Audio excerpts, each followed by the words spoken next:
y esta pala no se limpia. Vecina, problemas para limpiar su paila, puse diente de león.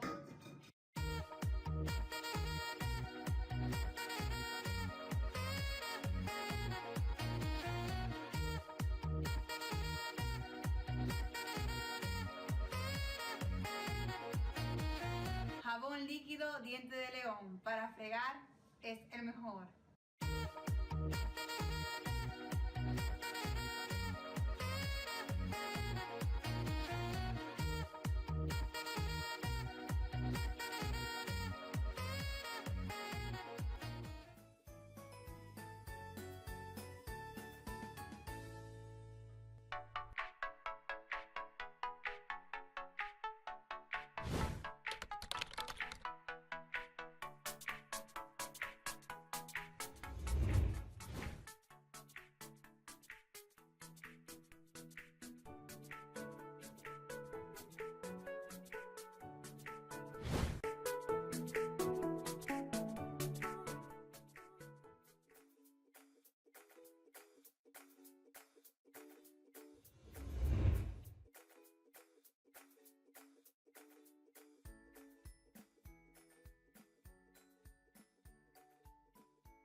vamos a evaluar?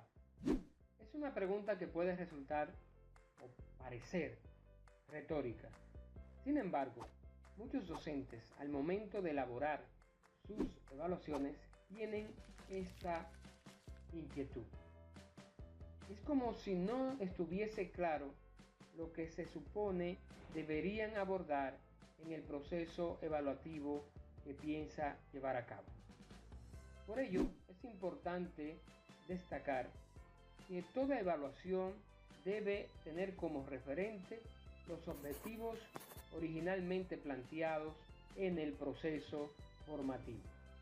Tomando como referente al o los objetivos planteados en nuestra planificación, procedemos a verificar las unidades y contenidos que se han impartido y de allí se puede desprender cuáles aspectos son objeto de integrarse a la evaluación que se pretende diseñar. Es muy importante que solo se tome en cuenta para fines de evaluar aquellas unidades que hayan sido desarrolladas y evitar colocar contenido que no se ha abordado, ya sea por falta de tiempo o por otras circunstancias que hayan impedido su desarrollo dentro del aula.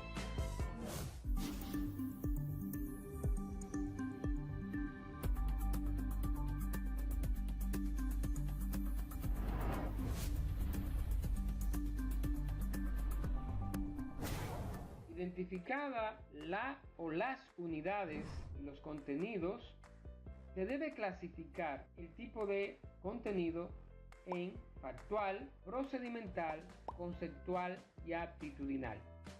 Con esta clasificación podremos saber cuáles serían las técnicas más pertinentes para lograr evaluar con precisión a nuestros estudiantes.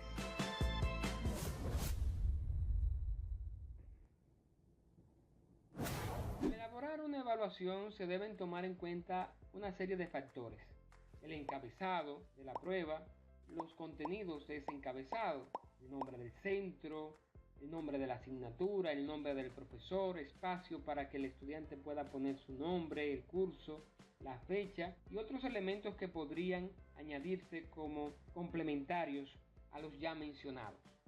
Otro elemento importante es que en las evaluaciones debemos tener los mandatos y debemos organizar la prueba, si así es el caso, en apartados.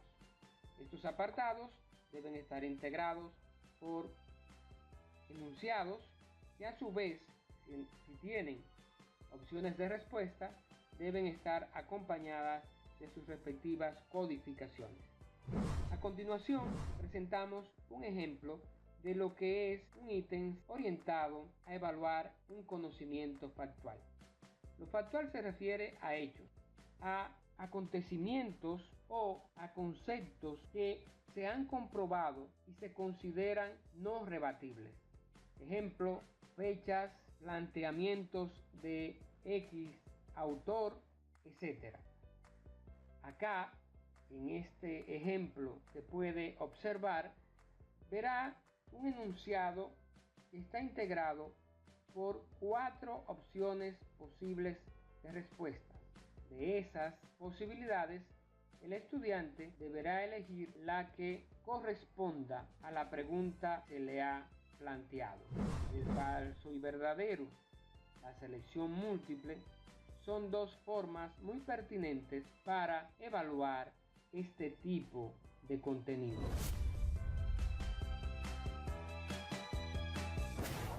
Uno de los errores más comunes es en los mandatos. Como puede apreciar en la imagen, es común que para los falsos y verdaderos se coloque un enunciado como este. Al decir al estudiante que seleccione el enunciado que él considere, significa que no importa la respuesta que dé, debe ser calificada como correcta, pues si él cumplió con el mandato, no se trata de la respuesta dada, sino de que haya cumplido con las instrucciones, pues simplemente se le ha solicitado externar una opinión. No es así cuando el mandato aparece de la siguiente manera. Como puede ver, es un falso y verdadero. La misma intención se puede visualizar, pero mientras en una la respuesta dada solamente puede ser falso o verdadero, en otra no importa la respuesta, puesto que se le ha solicitado al estudiante emitir una simple opinión.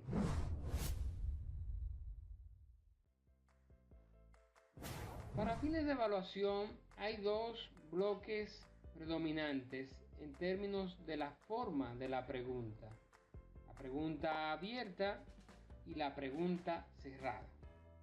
Como se puede apreciar, dentro de las preguntas cerradas se encuentran los falsos y verdaderos, los pareos, los complete.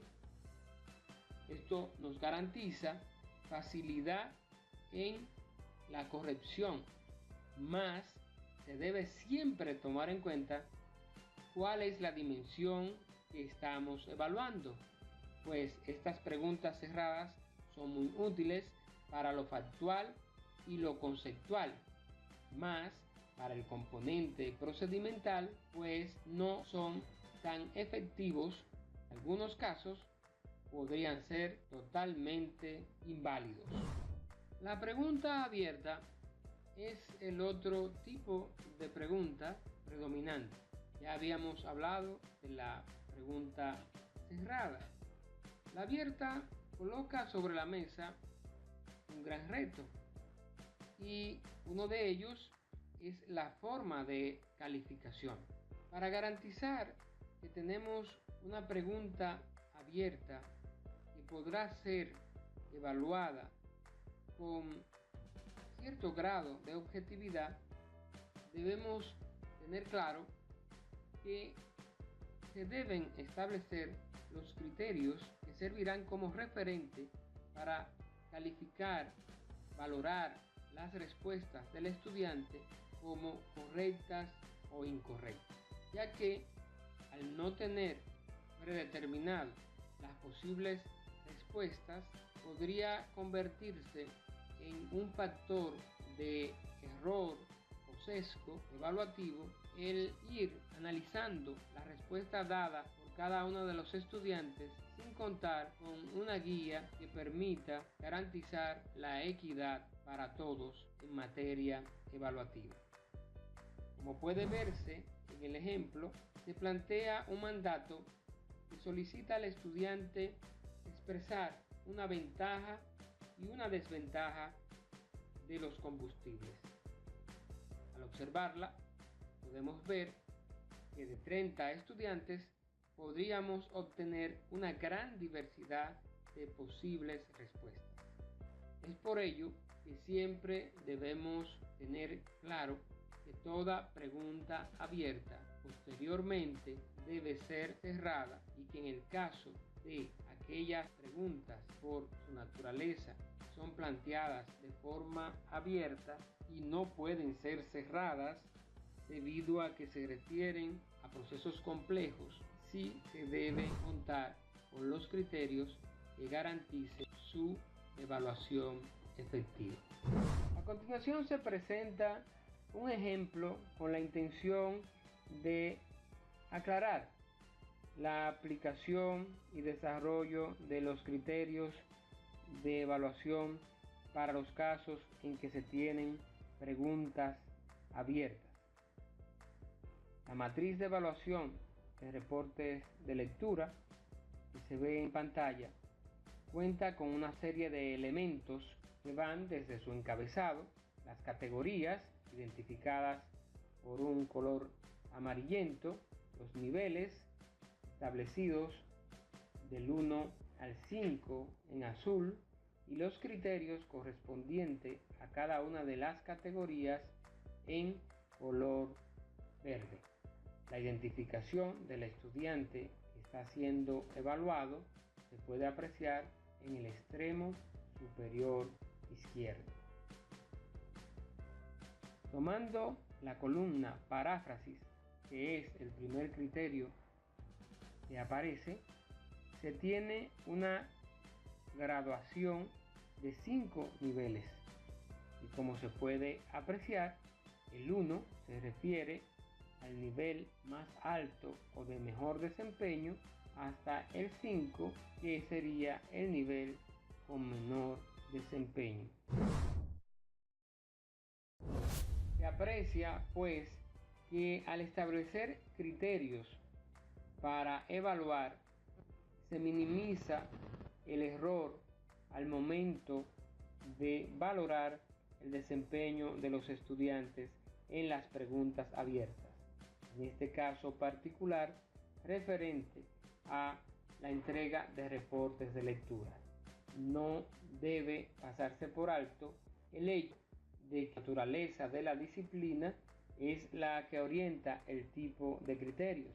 De igual forma, no siempre es posible predecir las posibilidades que se tendrán al momento de enfrentarnos a las respuestas dadas por los estudiantes. Por ello, hay criterios que surgen posterior a la aplicación de la prueba y se incorporan a este tipo de instrumentación para garantizar que se está tomando en consideración los aspectos que se están conociendo, pero siempre a la luz de referentes iniciales que guían el proceso evaluativo de las preguntas o situaciones abiertas. Se dice abiertas porque no se conoce a priori las posibles respuestas, pero sí se puede conocer a priori una cantidad determinada de situaciones a la luz de la experiencia del evaluador o de la teoría existente en el campo en el que nos encontremos desarrollando una evaluación.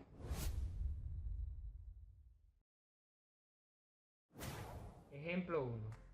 Hasta ahora se ha planteado la pregunta cerrada y la pregunta abierta. Se presenta a continuación el caso de las preguntas combinadas. Aquellas preguntas que se valen de imágenes, diagramas, fotografías, para que sean interpretadas y a la luz de esa interpretación se presenten en base al mandato establecido las respuestas del lugar. El ejemplo 1 cuenta con un mandato, una imagen y unos recuadros con flechas que apuntan hacia lugares específicos. Esto implica que quien intente llenar el apartado debe interpretar la imagen para poder lograr dar las respuestas correspondientes. Ahora bien, analicemos por un momento el mandato. ¿Es correcto el mandato en función de la imagen y los recuadros? ¿Podría redactarse de mejor forma el mandato? ¿Existe la posibilidad de confusión en la imagen que se está viendo y el recuadro que conecta con cada una de las partes que deben ser identificadas? Pasemos al ejemplo número 2. En este caso puede visualizarse que se cuenta con un apartado integrado por una imagen, texto que rodea la imagen y unos enunciados con rayas en blanco. El mandato está presentando una afirmación que solicita que después de observar se explique un proceso. Llegando a este punto, cabe preguntarse, ¿es posible completar las rayas en blanco sin necesidad de ver la imagen? ¿O necesariamente Para poder llenar las rayas en blanco, se debe analizar la imagen presentada. Un tercer ejemplo presenta un mandato y un total de 11 apartados y a su vez deben ser colocados alrededor de la imagen. Aquí debemos evaluar varios aspectos. ¿Es correcto la forma en que se ha redactado el mandato? ¿La imagen que se visualiza en pantalla es lo suficientemente nítida como para que se pueda evitar que se confunda el estudiante? Si el apartado tiene un valor total de 20 puntos, ¿cómo se van a distribuir si tenemos un total de 11 posibilidades? Como se ha visto en los tres ejemplos, la utilización de la combinación de imágenes con texto representa, para el caso de las ciencias, una mejor opción que el uso de otros tipos de preguntas que se limitan a evaluar los conocimientos factuales o conceptuales solamente. Pero también se debe tomar en cuenta, se gana en calidad, pero se debe cuidar una serie de elementos que garanticen el nivel de efectividad del ítem o reactivo que estamos utilizando para evaluar al estudiantado.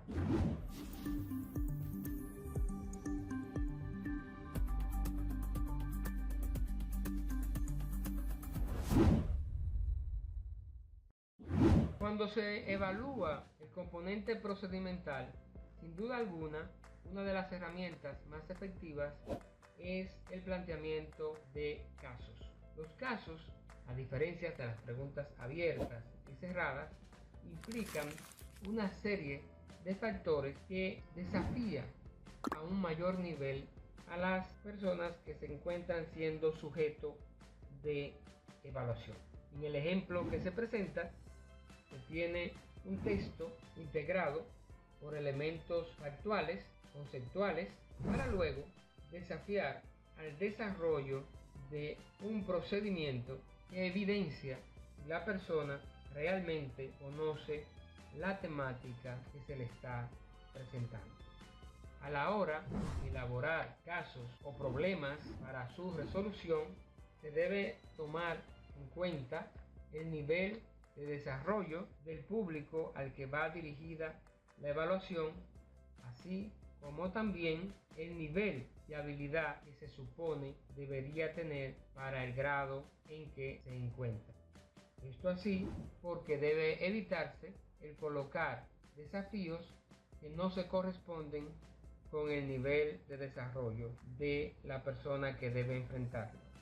No debe ser, por ejemplo, demasiado elevado como para que nadie del grado pueda lograr responder correctamente, ni tampoco tan fácil que cualquier integrante del grado sin ningún tipo de estudio previo o conocimiento pueda resolverlo. En síntesis, se debe evitar presentar problemas o situaciones que por simple sentido común se puedan responder o que por su grado de complejidad trascienda a los conocimientos que se supone deberían tener para el nivel en que se encuentran.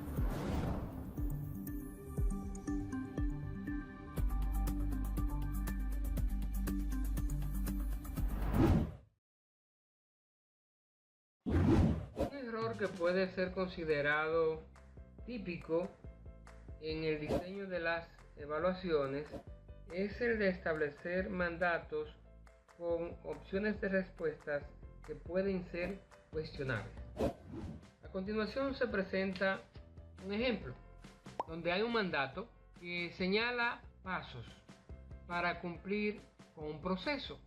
Se solicita que sea colocado en orden, es decir, desde el primer paso hasta el último paso, que debería desarrollarse para cumplir correctamente con el proceso y se tenga un producto final. Este tipo de preguntas también resulta muy potente para evaluar conocimiento procedimental.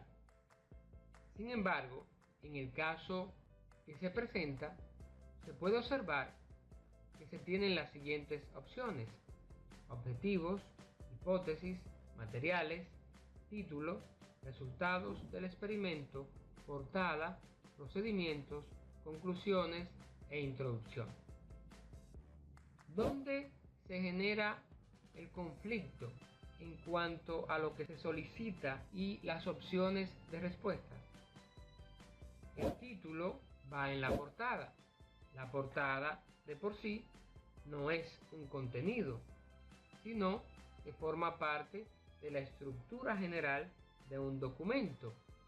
La persona podría cuestionarse y decir: el título va en la portada.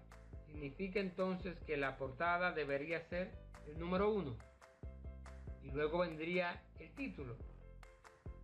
No importa cuál de las dos cosas se elija, automáticamente estaría respondiendo incorrecto para los fines de la realidad.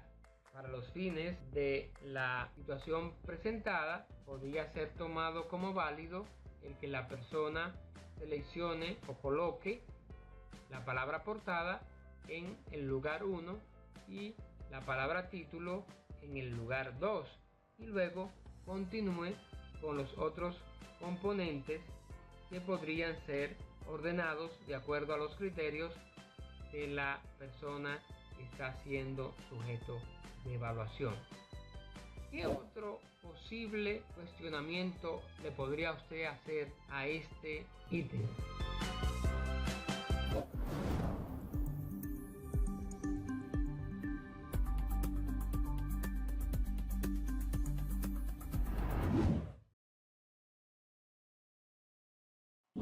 Después que se tiene el instrumento preparado, se debe proceder antes de la aplicación a validarlo.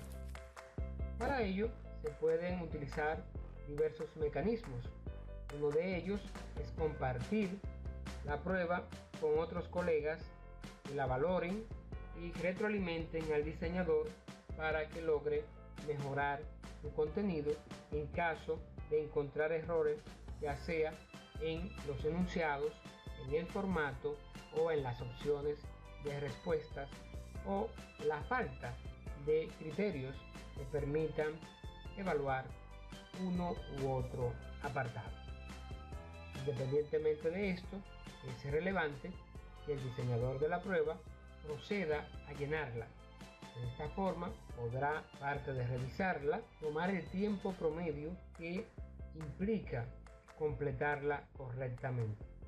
Se recomienda para esto, acompañado de un cronómetro, el diseñador mida el tiempo sin parar que le toma llenar la prueba correctamente.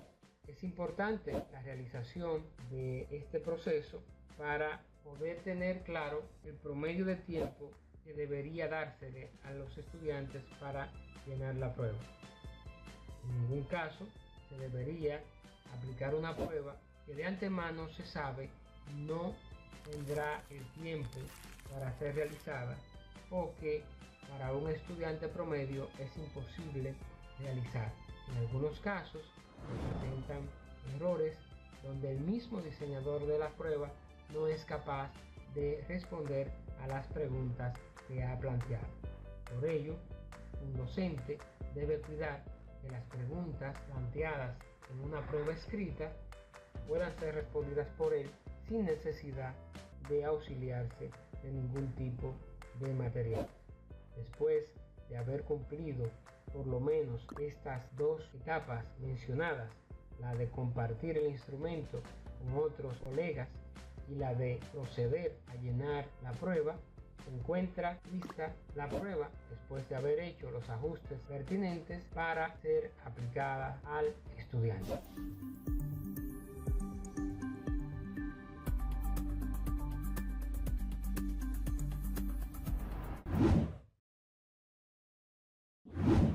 vez que se ha aplicado la prueba, viene otro paso retador.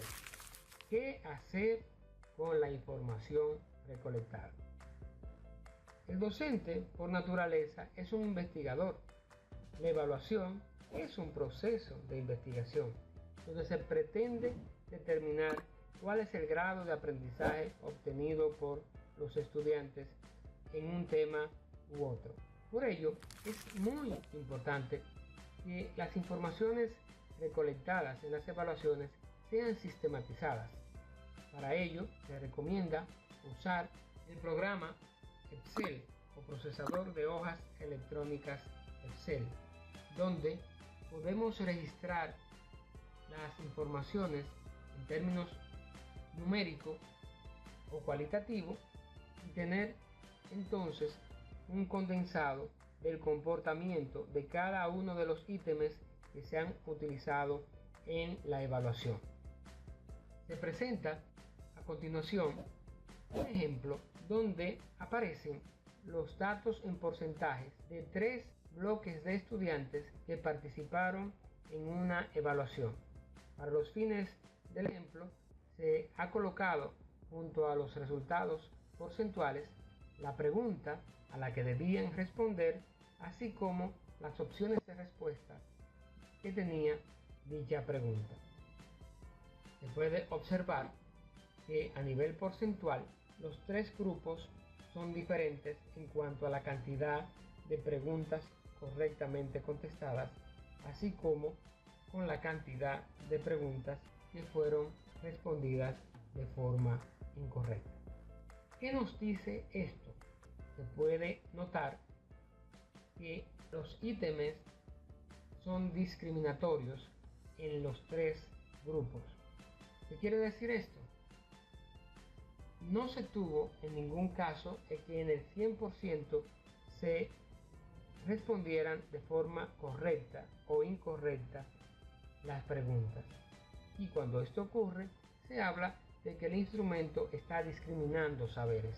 Cuando todo el mundo está respondiendo a una pregunta, significa que la misma no está realmente evaluando niveles de conocimiento, ya que el 100% de una cantidad representativa de estudiantes responde la pregunta de forma correcta. Lo mismo se estaría diciendo en el caso contrario, cuando ningún estudiante puede responder de forma correcta una pregunta, también es motivo de revisión, pues indica que la misma tiene un fallo en su elaboración. A continuación, se presenta una pregunta tipo caso, donde el estudiante debe leer la situación presentada e identificar de las opciones de respuestas cuál es la que corresponde a la situación. En este caso particular, el estudiante debe demostrar dominio sobre la aplicación de un concepto, contrario al ejemplo anterior, donde el reto era demostrar dominio sobre el concepto. Se presentan un total de 5 bloques. El bloque 2, 4, 7, 9 y 11. Cada uno de ellos tiene un porcentaje de respuestas correctas distinto. El bloque 2 tiene un 70%, el bloque 4 un 67%, el bloque 7 un 23%, el bloque 9 un 78% y el bloque 11, al igual que el bloque 4, un 67%. ¿Qué llama a la atención acá? Pues hay una tendencia en 4 de 5 bloques. Para el bloque 2, 4, 9 y 11, el porcentaje de respuestas correctas se encuentra en el rango de 67% hasta 78%, mientras que el bloque 7 apenas alcanzó un 27%. En cuanto al porcentaje de respuestas incorrectas, obviamente el bloque 7 tiene un 77% de respuestas incorrectas. En primer lugar, es importante dejar claro que esta pregunta está midiendo de forma consistente a los estudiantes, pues en los 5 grupos se pudo validar que estuvo discriminando conocimientos de los estudiantes. Ahora bien, ¿qué pasa con el bloque 7? ¿Por qué razón obtiene tan bajos porcentajes?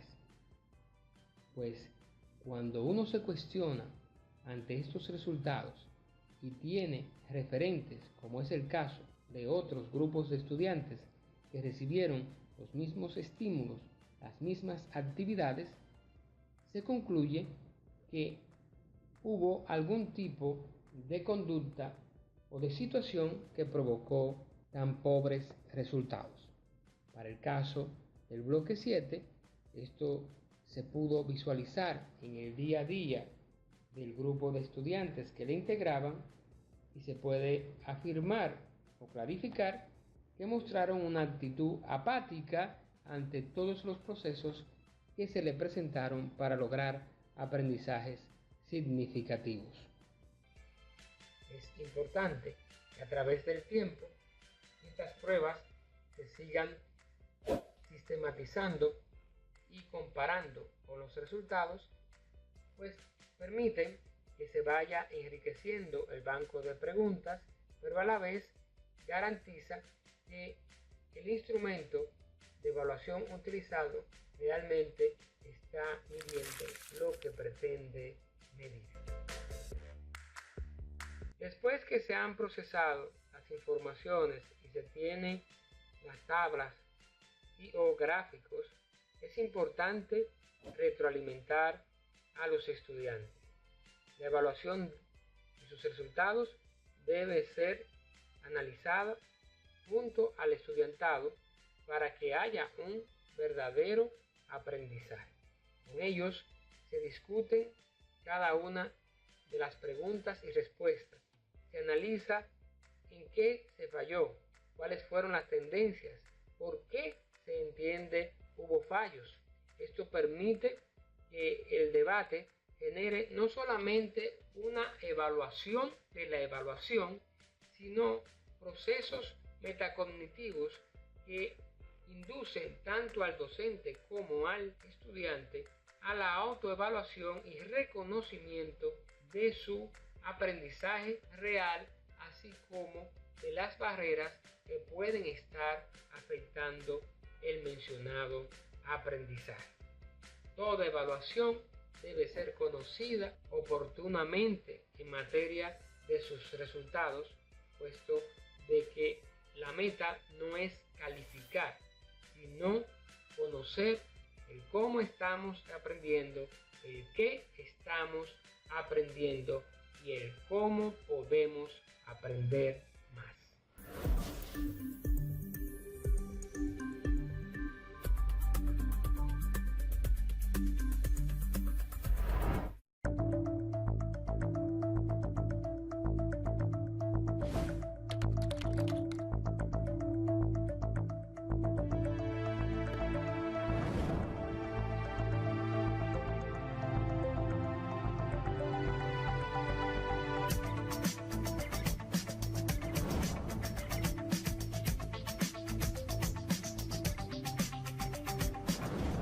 Ideas clave.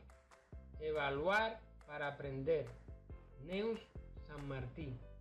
En su libro 10 ideas clave. Evaluar para aprender, Neus San Martín presenta una serie de pautas que deberían ser analizadas por los docentes y estudiantes en aras de motorizar el proceso de enseñanza-aprendizaje a la luz de uno de sus factores más sustantivos y relevantes, la evaluación. Como primera clave, Neus plantea que la evaluación es el motor del aprendizaje, ya que de ella depende tanto qué y cómo se enseña como el qué y el cómo se aprende. Esto así porque a través de la evaluación no solamente se puede saber qué ha aprendido un estudiante, sino el grado de efectividad del proceso que se está llevando a cabo desde la perspectiva del docente. Bajo esta premisa, el autor resalta el valor de la evaluación como proceso de recogida y análisis de la información orientado a formular juicios valorativos que sirven de plataforma para la toma de decisiones de carácter social y pedagógico. Las decisiones de carácter social implican evaluación sumativa y las de carácter pedagógico implican la evaluación formativa. Frente a esta última, San Martí contrapone la evaluación formadora, tendente a involucrar a los alumnos en el proceso evaluativo, pues de lo que se trata es de que éste sea capaz de identificar sus errores para enmendar. Como segunda clave, se plantea que la finalidad principal de la evaluación es la regulación tanto de la enseñanza como del aprendizaje. En este sentido, se destaca el rol de la evaluación para identificar los niveles que los alumnos poseen, van desarrollando y alcanzan a lo largo de una asignatura, pero a la vez la identificación de cuáles procesos se dan para la obtención de aprendizajes o para impedir los mismos. Con los resultados de la evaluación, tanto docentes como alumnos pueden ajustar sus prácticas con miras a la obtención de mejores resultados. Naturalmente, es relevante poner sobre la mesa el hecho de que no siempre el estudiante desea aprender y no siempre el docente desea ser un agente de enseñanza. Esto es importante colocarlo sobre la mesa porque en ningún caso se debe pretender que a través de los resultados de la evaluación se puede evaluar al docente en su grado de efectividad, pues para ello se debe conocer en justa medida todas las dimensiones que influyen en los resultados de los aprendizajes. Una tercera clave dada por Neus San Martí es que el error es útil para regular el aprendizaje. Esta premisa implica un paradigma en el proceso de enseñanza, pues la evaluación ha sido utilizada por muchos años como instrumento de castigo para aquellos que yerran en las respuestas o pruebas de medición. Mientras que este planteamiento reconoce el error como fuente de aprendizaje, pues permite que los estudiantes se distiendan y se atrevan a expresar sus ideas sin temor a ser penalizados en caso de errar. Para el área de ciencias de la naturaleza, esta clave es fundamental, pues de lo que se trata en estas disciplinas de biología, física, ciencias de la tierra, química, no es del fin, sino del proceso. Lo que importa es el camino, no el punto de llegada. Se debe perder el miedo, tanto en estudiantes como docentes, a equivocarse. Es complejo el mundo de las ciencias. Toda situación podría enfrentarse a diversidad de posibles respuestas válidas. Por tanto, no deberían enfocarse en tratar de hacer el experimento perfecto, sino el de desarrollar procesos analíticos que garanticen el desarrollo de las competencias vinculadas al campo del pensamiento con agudeza. Una cuarta clave: lo más importante es aprender a autoevaluarse. Bajo esta cuarta premisa se destacan las siguientes ideas. Un alumno que aprende a identificar sus errores potencia su capacidad para aprender. Los procesos evaluativos deben generar espacios para la reflexión que permitan perfilar la capacidad de pensamiento de quienes se ven envueltos en el proceso.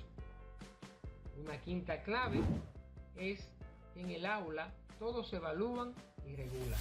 Bajo esta proposición se revisan los procesos de coevaluación y autoevaluación tan ausentes en nuestras aulas, pero que son necesarias comenzar a impulsarlas para garantizar un sistema de evaluación justo, viable y que impulse aprendizajes significativos. La sexta clave, planteada en el libro de San Martín, indica que la función calificadora y seleccionadora de la evaluación también es importante. En esta línea se resalta que si bien la evaluación formativa debe ser el foco de todo proceso de enseñanza-aprendizaje, la evaluación calificadora también tiene su espacio e importancia, pues permite ciertamente verificar resultados. Debemos ir evaluando permanentemente en el proceso, pero tarde o temprano ese proceso debe cerrar y en ese cierre se debe tener ya calificación, una calificación final que pueda ser útil para la toma de decisiones en materia de políticas públicas y de forma particular para el docente y los discentes. Una séptima clave identifica bajo el lema: la evaluación motiva si se tiene éxito.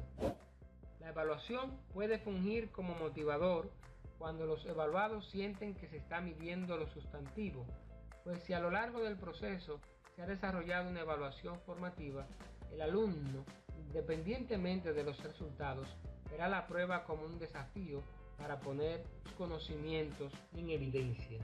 Naturalmente, para que la prueba sea vista de esta forma, requiere ser bien elaborada. Como octava clave, aparece el que la utilización de instrumentos diversos puede mejorar la evaluación. Bajo esta línea se establece que es necesario contar con una batería de instrumentos que permitan medir los aprendizajes en función del objeto a evaluar. El diseño de estos instrumentos debe ser realizado en base a criterios previamente analizados y consensuados para garantizar un mayor grado de objetividad. En el caso de las ciencias de la naturaleza, no basta con una prueba escrita, deben haber trabajos de campos, trabajos de investigación, experimentación, debates, enriquecer de acuerdo a las posibilidades la batería a utilizar para garantizar pertinencia en cuanto a la evaluación y el objeto a evaluar. Como novena clave, la evaluación externa de los aprendizajes puede ser útil. Bajo esta línea se analizan los tipos e impacto de las evaluaciones o macroevaluaciones de los sistemas educativos, que busca la identificación de niveles comparables con estándares de corte mundial. Si bien de por sí no representan la panacea para los males, sí permite generar reflexiones y planes de acción encaminados al mejoramiento de la educación. Como última clave, número 10, se tiene que evaluar, es una condición necesaria para mejorar la enseñanza. Bajo esta consigna, el autor delinea las posiciones y condiciones que deben predominar en los que hacen vida dentro de un sistema educativo. Dentro de esta se destacan los siguientes puntos. La variable profesor continúa siendo una de las más importantes en los resultados del aprendizaje. La evaluación y la reflexión colectiva promueven la realización de mejoras de la educación. La evaluación no solo debe estar enfocada en el estudiante, sino hacia todos los procesos educativos. La evaluación no es un objetivo, sino un medio para generar cambios y mejoras.